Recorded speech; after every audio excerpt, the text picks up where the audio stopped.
Hello and welcome to another edition of the Corner 3 here on Pittsburgh Sports Live. As always, I'm your host, Cale Berger, in the Beaver County Auto Studios. Happy 412 Day to all you in Pittsburgh. It is April 12th, supporting, as you can see, and it's a rainy day out there, so hopefully you're staying dry and trying to do what you can to stay out of the rain, because it seems like as soon as it gets warm in this city, we have some precipitation. But regardless, we're still here, like I said, in the Beaver County Auto Studios, and it's a chock-full day of NBA news, stories, and previews of the upcoming playoffs. But first things first, we're going to talk about Magic Johnson and his surprising, kind of crazy departure from his president of basketball operations position with the Los Angeles Lakers.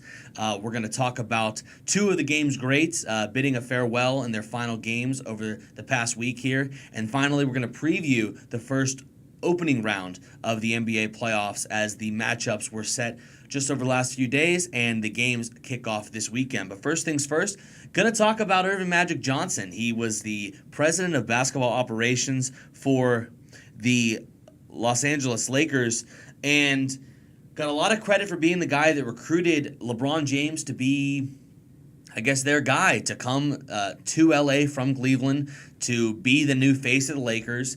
And he got a lot of credit for that, but there's been a lot of, I guess, blame put on Magic Johnson. He didn't do enough to support LeBron. And there was an arrogance or a sort of feeling about this franchise that they were going to be able to walk into this season with LeBron, with some of their younger guys, and just this strange mismatch of supporting cast characters that they were going to be able to just walk right into the playoffs because they had LeBron. Lo and behold, LeBron gets hurt for 17 games. They lose Ingram, Ball, and Josh Hart, another key role player, all to season-ending injuries. And that supporting cast that they bring in, a lot of the issues that people saw over the summer when they brought those guys in, like Lance Stevenson, Rajon Rondo, Michael Beasley at one point, the same issues that everyone thought they were going to have when those guys were brought in, that's exactly what happened, is the guys couldn't shoot, they were old, they weren't really great defenders, and now, after all of that, the Lakers are out of the playoffs. The first time LeBron has missed the playoffs in something crazy like 13 years or something along those lines. But they went home early, and the other day, Magic Johnson decides that he was going to step down as the president of basketball operations. This was on Tuesday night. In an impromptu press conference at Staples Center, all of the media was there, and he said, "Hey, I'm stepping down." He hadn't told Jeannie Buss yet, for some reason, who he said was like a sister to him, who says they have a great relationship, but for some reason hadn't told her before he decided that he was going to step down.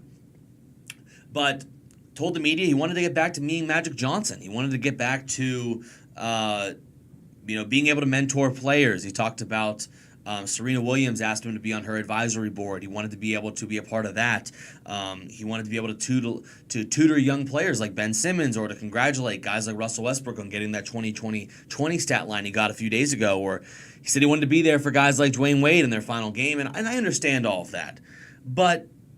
And Magic Johnson has certainly created an even larger persona outside of the basketball court by just simply being Magic Johnson, by being the nice guy, being the friendly guy, being the basketball player that everybody loves. And he's been that his entire career since coming out of Michigan State. But the problem is if you're going to take this job as the president of basketball operations of the most recognizable brand with regards to teams in the sport of basketball, it's got to be a full-time job. You have to give it all of your attention. You have to give it everything you have to try and make that team, the Lakers, the best they can possibly be, in an attempt to return them to the success that they had just 6 years ago or whatever it was. I mean, they haven't made the playoffs in years, and from what Adrian Wojnarowski reported from ESPN, Magic wasn't an everyday in the office kind of guy. He was a guy who was trying to balance being a mogul, being Magic Johnson, with trying to lead the most recognizable franchise in professional basketball. And that just wasn't going to cut it. And as much as I love Magic Johnson, everyone loves Magic Johnson, it's probably the right decision for him to step down. Because if we're being honest, I'm not sure he was that prepared for the job, and he certainly was qualified as being one of the game's all-time greats, one of the game's maybe top 5 players ever. But I'm not sure if Magic Johnson had that. He certainly has the basketball acumen, but has the basketball intelligence and acumen for being in the front office, being a general manager. Like I talked about, some of those trades and signings they made in the offseason were head scratchers. They were frankly very questionable, and we saw how they played out. Now, obviously, you can't account for LeBron getting hurt for 17 games in the season going into the tank, but he was also maybe too aggressive in those Anthony Davis attempts to try and trade for him from the Pelicans, and that backfired and destroyed the entire chemistry of the locker room, something that we've certainly covered here a lot on the Corner 3. But we've talked about those signings. I mean, very questionable in the offseason. They didn't do anything to, complement the skill set and the strengths of LeBron James. Past LeBron teams that have gone to the finals, that have won the finals, have had good veterans that can play defense. They've had some good rebounders. And certainly the biggest one is they've had elite three-point shooting all around the floor so LeBron could drive and kick out to those guys and they could knock down wide-open threes. And this team just didn't have that. There was no one on this team that was a reliable three-point shooter that you could compare anyone in this role to the roles of guys on the past Heat teams, on the past Cavs teams. I mean, they didn't have any of that. So you look at the moves that Magic Johnson's made and the fact that he clearly decided that he wants to do other things, he wants to pursue other opportunities. I think this is certainly the best decision for him and probably for the Lakers as well, to get Magic out of there, to let Magic do what he wants to do. He can be the mentor, be the mogul, whatever he wants to do, that's fine. But you can't split that job as much as he wants to do that clearly more than be a basketball guy. You can't split that with being the president of basketball operations for the Los Angeles Lakers. And it certainly was a shock that this came out in the way that he did it. Certainly sparked a few memes when he was saying, I'm not going to be here next year. Certainly will be a great one that will stand the test of time, but it was just so bizarre. And it seemed like he worded a little strangely when he was talking about all the things that he wishes he could do over the past year, and obviously some of the things where he's been linked to the tampering and stuff along those lines. But it was a very strange day overall a very, I think, bittersweet and exciting day in the NBA. As we transition to the two guys that we said farewell to. Now, we talked about Magic Johnson saying farewell to Lakers, and the other big news on that night was Jamal Crawford, the oldest player ever to score 50 points in a game, with 51 for the Suns against the Dallas Mavericks, who that night were saying goodbye to one of the legends of the game, Dirk Nowitzki.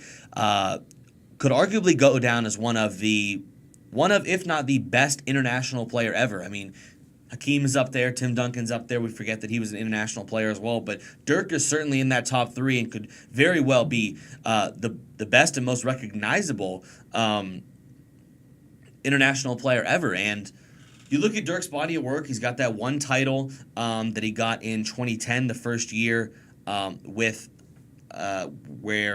LeBron and Bosh went to the Heat. They were able to beat that Heat super team, the Big Three, in their first year. Just so many iconic moments in the MVPs, the Western Conference Finals, not going to that final series against Dwyane Wade, who we'll talk about in a little bit here, but so many iconic moments for one of the most just recognizable players and most fun players to watch. I mean, when you looked at Dirk, and he doesn't, and especially when he came to the league, he doesn't look like a guy who should or would excel at the NBA level, but he redefined, I think, what the big man could be, and was really, I think, the guy that transitioned the bigs into the new era of big men that we see now today. I mean, you have to be able to pass. You have to be able to have, a high IQ, especially on the offensive side. You have to be able to knock down a perimeter jump shot. And Dirk was one of those first guys who came in and could knock down a three-point shot, who was good at shooting free throws, which a lot of other guys, as we know, really aren't. But Dirk was a guy that he also had that patented fadeaway jumper that so many guys have mimicked, and everyone says, that's a Dirk shot. When you're playing pickup, you see, someone's taking a Dirk shot, or, other guys that have perfected that fadeaway and used it in their own game in the current NBA. So So great to see Dirk get the great send-off, and 2 nights in a row you saw him tearing up. It was difficult for him, as you know, as it should be. How many years he's given to one team, the Dallas Mavericks. It was funny, I saw a little anecdote when someone was interviewing Kobe Bryant the other day, and they asked him, about Dirk, and he said that, hey, 1 year, I think it was 2008, where Kobe said he knew that Dirk wasn't going to leave Dallas, but he said he had to make the call. So he called up Dirk, and he said, Dirk, I know you're not leaving, but I'd kick myself if I didn't at least make an attempt. But, what are the chances of you coming to play with me here in L.A.? And Dirk said something along the lines of, I'm honored, but I'm just like you. I'm a lifer. And that's exactly what Dirk has been. So definitely want to wish Dirk the best and hope he enjoys retirement, because I feel like Dirk's going to be one of those guys where he was just a funny character and a larger-than-life, both literally and figuratively, individual in the game. But I think it's going to be really funny to see retirement Dirk, and as Kobe calls it, the rocking chair club, to see what he just does in retirement with his spare time. Clearly he loves the game so much, and that's why he's taken pay cut after pay cut and just wanted to hang around to help this team and help the transition of the Dallas Mavericks, which he's certainly done. But it's going to be interesting to see what he does when, he's not playing professional basketball anymore. So we'll certainly be excited to see that. But the other guy that got the farewell this past week was Dwyane Wade, who I think is probably the third best shooting guard of all time, obviously behind Michael and Kobe. I think it has to be Dwyane Wade. And you look at his career accomplishments, Dwyane Wade is just one of the most successful and beloved players in NBA history. We talked about one of the first few editions of the Corner 3 of this being Dwyane Wade's final year. But I don't think it really sunk in then, but it's certainly over the last week, it's sunk in and been certainly emotional for a lot of people, and certainly been emotional for myself growing up in South Florida, around the Heat, around Heat fans, and around the time that Dwyane Wade was becoming the star that he was. It really puts things into perspective to realize that the NBA that I grew up knowing and loving, is changing, and a lot of those iconic players like Dirk, like Dwyane Wade, like Kobe a few years ago, like Carmelo, who we assume probably won't be in the league again after this season. It's kind of strange to see all those idols and those iconic players who are some of the best ever to be finally stepping away from the game. And it's also cool to be seeing a new crop of young guys and new guys that are going to dominate this league for the next 10 to 12 years stepping into the voids being left by these legends. But you look at the accomplishments of Dwyane Wade, a 13-time All-Star, 8-time All-NBA, 3-time champ, 3-time All-Defensive Team. He has the most blocks of any guard in NBA history, or at least the most blocks of any player under 6'5", I believe also in NBA history. Finals MVP, the All-Rookie Team, scoring champ as well. So many great, iconic moments for Dwyane Wade as well. I think of his performance in the finals against Dirk Nowitzki and his Mavericks, and the performance he put on there as still a young guy, honestly, in the league. Think of his time with LeBron and Bosh, the big three in Miami. And, I think it's really great that the Cavaliers and the Heat were able to work out a deal last season that brought Dwyane Wade back to Miami so that he could finish out his career there, because there was no other way he should have done that. Obviously, he did go to Chicago and ended up in Cleveland, but it was great to see that he was able to finish this and go on this farewell tour. It was honestly a beautiful thing to see, going into every arena every night, seeing a tribute to him, seeing him who was he going to give the jersey away to at the end of every game. And it was also kind of bittersweet to see him give away that jersey to Carmelo Anthony, but in his last game against the Nets the other night. But, certainly, like I said, it's a very strange feeling to see these iconic players go, but it also opens up an avenue for some younger guys to step up and be the face of the NBA, to be that next group of core top players for the next 10, 15 years or so here. So it certainly is great, but it was a great ceremony that the Heat put on for him, and it was great to see him join up with the rest of the Banana Boat crew in his last game in Brooklyn the other night with LeBron, with Chris Paul, with Carmelo. Just to see the four of those guys being together and sharing in that moment was awesome. And like I said, it's great that he was able to get that send-off all year, but especially over the last 2 days or last 2 games of the season. But the other thing I do want to touch on here is something I haven't had a chance to, I guess, yet here on the Corner 3, and that is Paul Pierce's comments and his thoughts on Dwyane Wade. And he was saying that, he would have 3 rings too if he would have played with LeBron and Shaq if in his prime, or yada yada yada, whatever. Listen, Paul Pierce, frankly, is just one of the saltiest individuals I guess there is in the game of basketball, or at least in the media or former players at this point. I mean, that's clearly an example of a guy trying to, I guess, diminish the accomplishments of someone else in an attempt to lift themselves up, and which is definitely the worst when it comes to comparisons between former players. Now, listen, you want a guy to say, yeah, I was a great player. Yeah, you want them to have confidence in themselves and believe that they were the best, because that's the competitive mindset that you want to have. But there's a difference between thinking you're the best and trying to prove you're the best at the expense of others' accomplishments at a time where we're honoring that person. And I thought it was just utterly... It was petty. It was kind of classless. It was just kind of sad the way that Paul Pierce was trying to prop himself up and I guess diminish what Dwyane Wade has done over his career. And they've had a lot of battles when he was in Miami against the Celtics, and even when Paul Pierce went to the Nets, they had some battles against the Heat as well. But this was clearly an example of somebody trying to make themselves feel a little bit bigger on that day by knocking down another great player. And listen, Paul Pierce has nowhere to talk. Paul Pierce was never a top 5 player in his time during the league. Paul Pierce, and I think this is the biggest reason why he was trying to make these arguments. And for the record, you have to say, you love NBA Twitter. You love the way they reacted, because they treated him probably as he should have been treated for his comments. He was trashed on Twitter. He was dragged, and you know what? He probably deserved it, because you don't come at the 3rd best shooting guard of all time. Don't come at one of this generation's most iconic players and try to, knock him down and prop yourself up when, honestly, you're not in the same league as Dwyane Wade, frankly. And, he was never a top 5 player in the league. He doesn't have as many titles as D. Wade. He doesn't have as many all-defensive teams.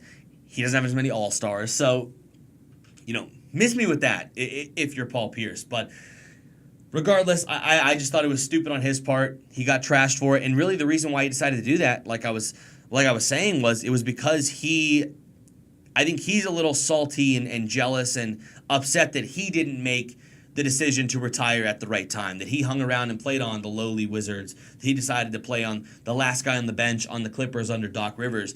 It was because he decided to make those decisions and didn't get a send-off that ended up in his final game. It was funny, they showed the stat lines of Dirk and of Dwyane Wade and what Kobe did, those iconic players, what they did in their final games. Kobe obviously went for the 60 points.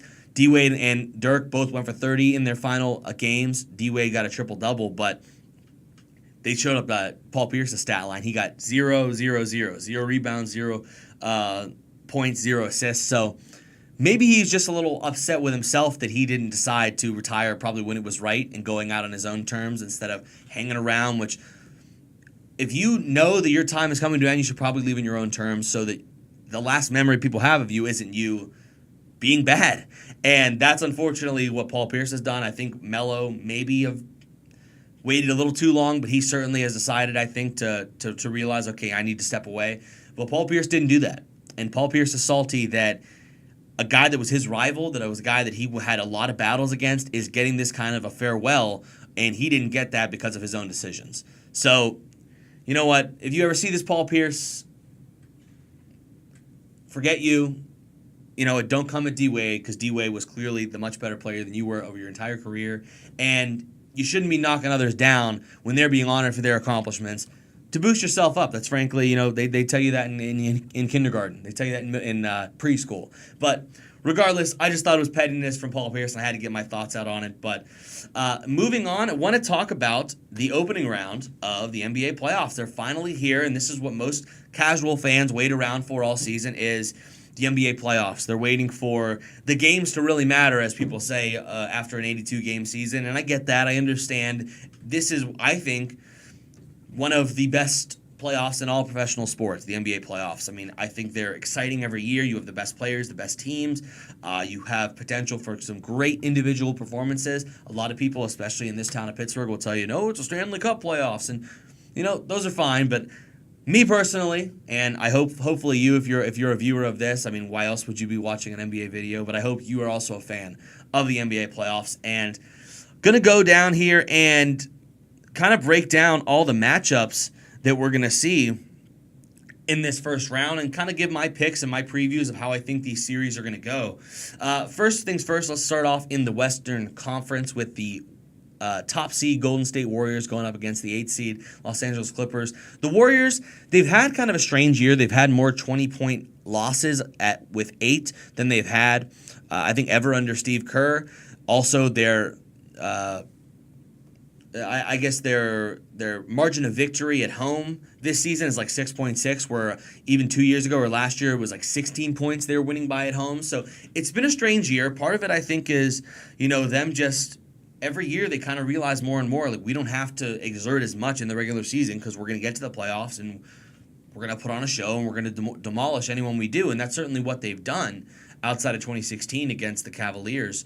But I think this is the one thing that I would say is, I guess, a weakness this year of this Warriors team is they don't have the depth they've had in the past. And those role players are all a year older, and they're certainly not playing at the level that they were over the last few seasons. They obviously added DeMarcus Cousins over the offseason. He's been great, especially since his return. He's been fantastic, averaging around a double-double, and he's giving them 20 points. He's knocking down the threes. He's getting assists as well. I mean, he's doing everything for this team, giving them a dynamic at center that they haven't really had in this whole run they've been on. But to get DeMarcus Cousins, they had to sacrifice some of that other depth that they've had over the past that's really helped them. And their bench has been one of their strongest areas, in addition to Curry, Thompson, and Durant, has been that bench, has been guys like Sean Livingston, Andre Iguodala, and Iguodala's still playing all right, but Sean Livingston not having a great season. They have Quinn Cook. He's kind of hitting his stride now, but hasn't had a fully great season. You don't have, Maurice Spates or David West or, those kind of guys coming off the bench. So this is a more talented Warriors team, I think, especially in their starting five, but it's certainly a less deep Warriors team. And going up against a Clippers team that is, honestly, no one thought they would be here. They had a good first half of the season, then they traded away their star in Tobias Harris to the 76ers, who we'll get to later. And it's just a bunch of lunch pail journeyman guys like Lou Williams, Patrick Beverley, Montrezl Harrell that have gotten hot in the second half of the season and gotten all the way to the NBA playoffs as the 8th seed. No one really thought they would be here, but this is certainly a team that has a bunch of guys that are going to get in your face. Lou Williams can score on anybody in this league. Patrick Beverley is going to be a pest on defense, as he always is, and going to make Steph Curry work in this first round series. And Montrezl Harrell is going to be an interesting matchup against DeMarcus Cousins, a young up-and-coming center going up against a guy who's proven, but is in his first playoff series. I find that kind of hard to believe, but it certainly is the truth. So I think this is going to be an entertaining series. We're going to see the Warriors, I think, flip into playoff mode and see how the Clippers are going to be able to counterpunch that. I do think it's going to end up being the Warriors in 5, but I still think it'll be an interesting series, and I think the Clippers are going to give them more of a challenge in the first round than maybe past teams have in previous years. Now going down to the 4-5 matchup, it's the Rockets and the Jazz, and I think this series has the potential to go to 7 games, and this was a great series in the playoffs last year, getting it for the second time now in this year's playoffs, and I think Donovan Mitchell has been playing out of his mind, especially rolling into the playoffs here over the last few games. He had over 40 the other night. He's been playing great, and the Jazz, I think, are just a great... They have a lot of different parts that can help them and a lot of different players on this team that I think can give the Rockets problems. I mean, it's going to be difficult for anyone really to guard James Harden, but I think they're going to give that job to Crowder. Crowder's going to have that job trying to guard James Harden, but You have Chris Paul back. You have Clint Capella as well, and I want to see how Clint Capella matches up with Rudy Gobert. That's going to be an interesting matchup. So it's going to be really interesting to see just kind of how this series goes. I do think that it's going to be the Rockets that end up getting out of this. The way they've just been playing over the last month of the season since they've got everyone kind of back has been great. James Harden, obviously an MVP candidate, averaging 36 points per game. I think he's gonna go off. I mean, as we go deeper in the playoffs, it's going to remain to be seen how long he's going to be able to sustain this, because he's burned out in past seasons, and hopefully that doesn't happen again for their sake, but it's always a possibility with James Harden. But I think it's going to be a really fun series. I think this has a potential to go to 7 games between the Rockets and the Jazz. I think it's going to be a lot of fun to see these two teams go at it. But like I said, I do think that it is going to be the Rockets that advance, potentially in 7 games when it's all said and done. I think it's that home court advantage that gives them that edge, because I think these are two teams that are pretty evenly matched. Now moving down to the 3-6, the Trailblazers and the Thunder. The Trailblazers are the 3 seed. They've had a great season, but I think the biggest problem for them is the loss of Jusuf Nurkic, who went down a few weeks ago with, I think it was that broken ankle or broken leg. It was a gruesome injury, and hopefully he is on the road to recovery. But that's a big loss for them, because Nurkic is having his best season of his career. He's a good rebounder, a rim protector. He can score down low as well, and it was going to be interesting to see how he was going to bang down low up against former Pitt great Steven Adams. But now that they don't have him, it's just going to be on the shoulders now once again of Damian Lillard and CJ McCollum. McCollum just recently coming back from injury recently also. So it's going to be interesting to see how Dame and CJ are able to carry this team up against what I think is, although they've kind of been up and down, they've still been a solid team all year, and that's been the Thunder. Paul George was an MVP candidate for a large portion of this season until kind of Harden and Giannis pulled away, but he's having a career season. He's been knocking down buzzer beaters, game-winning shots, something he's never done before this season, but he's gotten that clutch gene somehow this season. And Russ has decided to take a step back, let Paul George shine and be Batman while Russ is Robin for the first time in his career, but he's also still averaged that triple-double for the 3rd year in a row. He seems to be starting to knock down some shots more consistently than he was for the bulk of this season, as he was having a hard time shooting the basketball. But I think it's going to be the Thunder that get the win in this series. I think it can go to 6 games, but I think we're going to see more of the Trailblazers, just trouble in the playoffs. They had trouble last year. They got beat by the Pelicans in a pretty surprising series, and I think we're going to see that same kind of scenario this year again, where the Nurkic injury obviously doesn't help, but I think we're going to see a similar outcome and a letdown, unfortunately, for the Trailblazers. I think the Thunder get this win in 6 games, and I think Russ and Paul George put on a show, and I think they think this is one of their best chances, one of their best teams and opportunities to get to the Western Conference Finals, and I think that they're going to try to pursue that, and I think that they also have better depth than they've had in years past as well. Steven Adams playing great also, so I think the Thunder are just the better team. They're hitting the Trailblazers at a tough time for them, and I think they're going to get the win here in 6 games in this first-round series. And in the final series there, you see it's the Nuggets, the 2 seed up against the Spurs. The Spurs, they keep doing it. They just keep getting to the playoffs, and they did it once again under Popovich. I don't know how many years in a row it is, but I know it's some kind of NBA record, I would think, to get to the playoffs that many years under the same coach. But they're back. DeMar DeRozan having a good year. LaMarcus Aldridge still steady as always. And they have solid role players. But, I think the Nuggets have just been a strong, really good team and a surprise team all year. I mean, no one really thought that they would be the 2 seed after a team that missed the playoffs by half a game last year after losing to the Timberwolves on the final night of the season. But they're back here. They use that to motivate them, and they got all the way now to the 2 seed for the first playoffs in a long time for this team. They're deep. They can beat you in so many different ways. Jamal Murray's having a great year. Gary Harris is fantastic, a great 2-way guard. Jokic was an MVP candidate as well. He is just a do-it-all guy. He can rebound, he can score, he can assist. I mean, he is a triple-double machine waiting to happen as well. But they have other guys that come off that are kind of role players for them as well. You have, Paul Millsap. You have Monte Morris coming off the bench as well. They still do have Isaiah Thomas, and at any night he could come out and he could, put on a show. I mean, any night he could just go on a complete scoring I guess just put on a great scoring performance, and he could do that any night. And I think that's certainly something that he's capable of this year. The other guy for them is Will Barton. Will Barton, the guard forward kind of, I guess, tweener between the two, but he's a guy who can defend, can knock down three-point shots. They have Malik Beasley, who's come along this year in his second year out of Florida State. He's been a really good role player for them off the bench. So this is a team that is just so deep, that has so many different guys that can step in at any time and contribute. And I think that's what's gotten them to this point. That's what's gotten them to the second seed. But that's also a reason why they are so dangerous. And I think it's going to be the Nuggets.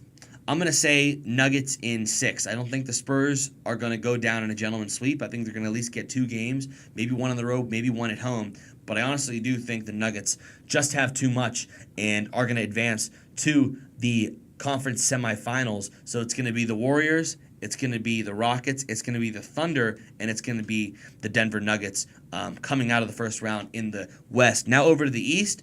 First round matchup, it is the Bucks and the Pistons.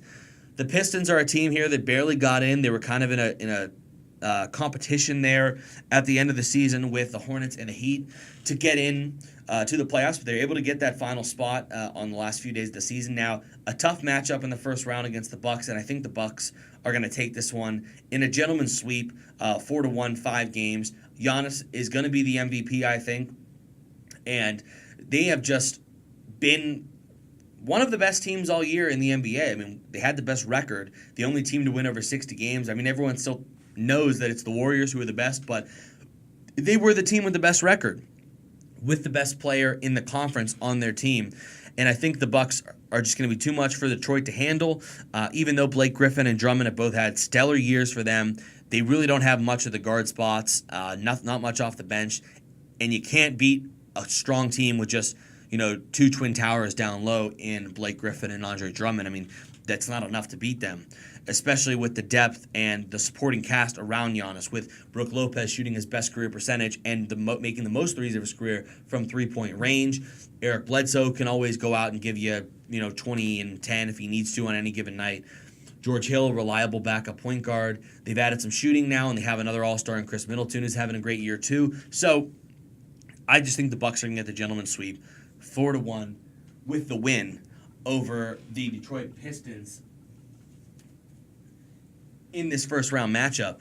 And now to the 4-5. This is one that I don't think going into the season we would have expected the Boston Celtics to be the 4 seed, but they're certainly there because they've had some difficulty throughout the season with, some guys being injured, some guys not knowing their role, having difficulties over the entire year trying to find out roles for guys, and now they just find out news that they're going to miss Marcus Smart for maybe at least 2 rounds with an injury, and that's incredibly difficult for them. He's their best defender. He's a energy guy for them, whether he's in the starting lineup or coming off the bench. He's a guy that's improved his three-point shooting this year. So a guy that's improved a lot of areas and always been solid for them, now not going to be with the team for the first 2 rounds if they make it to the second round. But I still think the Celtics have enough to knock out this gritty, hard-nosed, and certainly just, I guess, just difficult to overcome. It's going to be difficult for them to beat the Pacers. The Pacers have just been so tenacious all year, and they've just been the team of family of, we lost our star player in Victor Oladipo to season-ending injury, but we're not going to give up. And they've certainly put on a great performance all year, and you have to give a lot of credit to Nate McMillan and the job that he has done as the head coach of the Pacers. He's kept this team focused. They have similar to the Clippers, they are just a kind of a ragtag bunch of guys. Darren Collison, Miles Turner, who actually led the league in blocks this year, who's had a phenomenal season. Also Thaddeus Young. But it's a weird mix of guys, but guys that have certainly, rallied together in the loss of their star and gotten here to the 5th seed in the Eastern Conference. But I still think the Celtics have too much. I think Kyrie Irving's going to really come out strong. I think Al Horford's going to be ready for playoff time. And I think we're going to see Jason Tatum finally, turn things on again. And I think hopefully for their sake, they have some defined roles on the defensive side, or just on their offense and defense. I think offensively is more important for them to have those defined roles, to know, all right, who's our number one, who's our number two, who's our number three.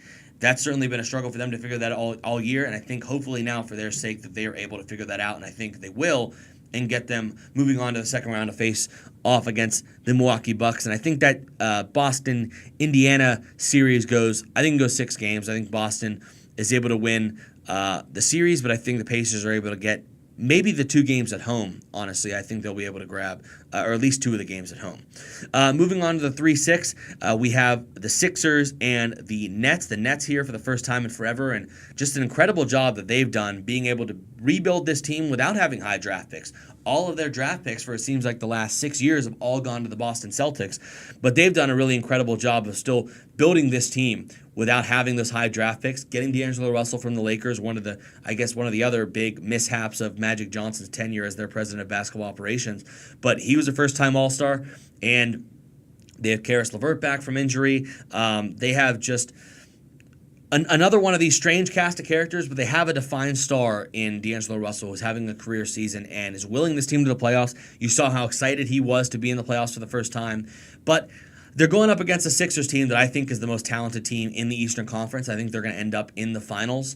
But that's my prediction. But obviously we'll see how this first round shakes out. But, they have 5 guys in their starting lineup that are all averaging, I think, at least 12 points a game. And Ben Simmons, J.J. Redick, Tobias Harris, Jimmy Butler, and Joel Embiid. I mean, that is such a formidable starting lineup, and such a great job by them to get Tobias Harris at the trade deadline, because he has been a great contributor for them, and he's not a guy that needs the ball in his hands. He can catch and shoot. He can slash to the rim. He is, would be, a candidate for most improved player if it weren't for some of the other guys like D'Angelo Russell, like Siakam. But he's certainly had a great season, and I just think that they have the best starting lineup.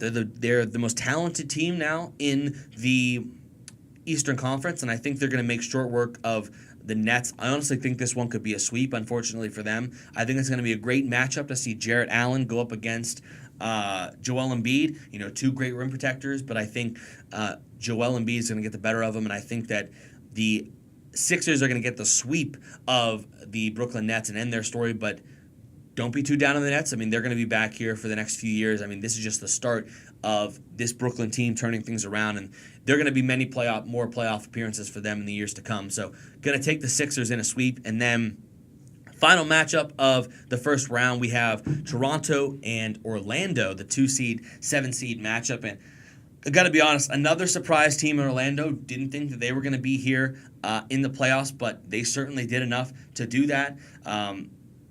Guys like Aaron Gordon and Vucevic have had great seasons for them and really expanded their game, especially with regards to Aaron Gordon. He's done a great job expanding his game this season.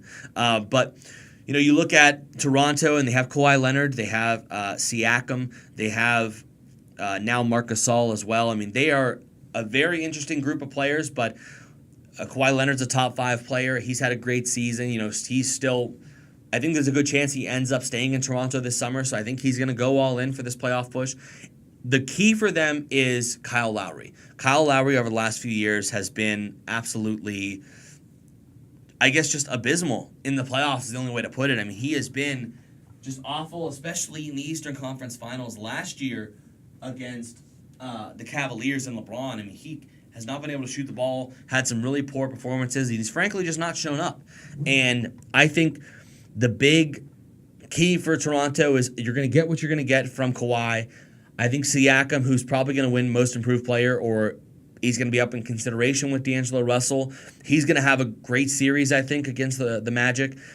And I think Marc Gasol is going to be maybe the difference maker for them in this series. But I just think that if Kyle Lowry does not play to his capabilities in the entire playoffs, not just this first round series, it's going to be, I think, an earlier exit than they would like for Toronto. So I'm going to give him the benefit of the doubt. I think Kyle Lowry is going to be able to turn it up, maybe in this, at least this first round series, because of some favorable matchups at the point guard of who's guarding him, of who's he's being guarded by. But so I'm going to take the Raptors to win this series. I'm going to say a gentleman's sweep. I think it's going to go 4-1 to the Raptors. I think the Magic will be able to steal one at home, but I just don't think they have enough and that they're ready yet. I think probably the best thing for them would have been to get back in the lottery another year, but good for them. The performance they put on this year to get to the playoffs, I just think it ends in the first round, and they're only able to steal one game from the Raptors, who are going to move on to the semifinals in the East and face off against the Sixers. So once again, to recap, I think it's going to be the Warriors up against Houston in the second round. It's going to be OKC getting the upset over the Trailblazers facing off against the Nuggets. It's going to be Bucks and Celtics, and it's going to be Sixers and Raptors in the moving on to the second round of the Eastern Conference playoffs. But that's going to do it for me here today on another edition of the Corner 3 on Pittsburgh Sports Live. As always, make sure to subscribe at Pittsburgh Sports Live on YouTube. Helps us out a lot, helps us keep things running here. And also make sure to follow us on Twitter at Pittsburgh Sports Live as well for all of our latest videos and for post-game interviews, for studio shows, for everything, Pittsburgh Sports Live. Follow the Twitter account. Also follow me on Twitter, Cale_Berger. But once again, we talked about Magic Johnson. We talked about bidding a farewell to Dirk Nowitzki and Dwyane Wade, and got my preview of the first round of the NBA playoffs for 2019. But that's going to do it for us here today. Thank you for tuning in, and we'll be back next week in the Beaver County Auto Studios for another edition of the Corner 3 on Pittsburgh Sports Live.